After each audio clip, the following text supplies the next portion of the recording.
Good morning. This is Father Stephen Kelly from St. John's Church in Detroit, and we're continuing our series of daily morning meditations, where we generally look at one or another of the lessons that are assigned for morning or evening prayer, what is known as the Daily Office Lectionary. Today for Thursday, let's take a look at the lesson that's assigned, the first lesson from morning prayer, and that is from the first book of Kings, the second chapter, beginning at the first verse.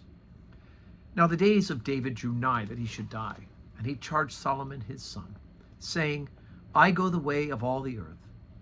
Be thou strong, therefore, and show thyself a man, and keep the charge of the Lord thy God, to walk in his ways, to keep his statutes, and his commandments, and his judgments, and his testimonies, as it is written in the law of Moses, that thou mayest prosper in all that thou doest, and whithersoever thou turnest thyself.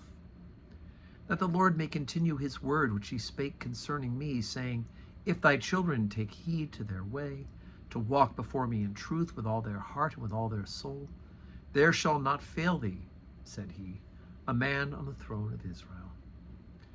So David slept with his fathers, and was buried in the city of David. And the days that David reigned over Israel were 40 years.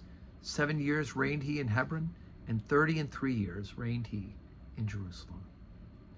Then sat Solomon upon the throne of David his father, and his kingdom was established greatly.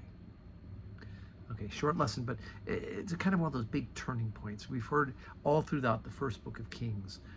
We've heard all throughout the book of Samuel, 1st and 2nd Samuel, leading up to the crowning of David after the failure of Saul as king, and David, his battles and his good works as well as his failings. All of that is laid out for all of us to see, all the warts as well as all the good and holy things, including having to battle one of his own children who tried to usurp the throne from him. But it is Solomon. It's the one that God has chosen to be the heir, and we'll hear more about him as we're reading our morning offices in the coming days and weeks. It is Solomon who is the one, right, the wisdom, the wise one, who will lead Israel and will really be the last great king of the united kingdom of Judah and Israel. Eventually, of course, if you want to read ahead, there will be a great split between the 2 southern tribes and the 10 northern tribes. But as David reminds Solomon, he reminds him to stay faithful, that God has promised to provide an heir to sit on his throne. And even though these earthly kingdoms will pass away, we do know through the genealogy that that heir is, of course, ultimately Jesus Christ himself. So that's all good news, that we get to see it in hindsight, that God is faithful to his promises. Today's Thursday, and we normally have Mass in the morning, but we're not going to have it today because I'm on my way to New York City, eventually Garden City, Long Island, for the ordination of our parishioner, Cam Walker.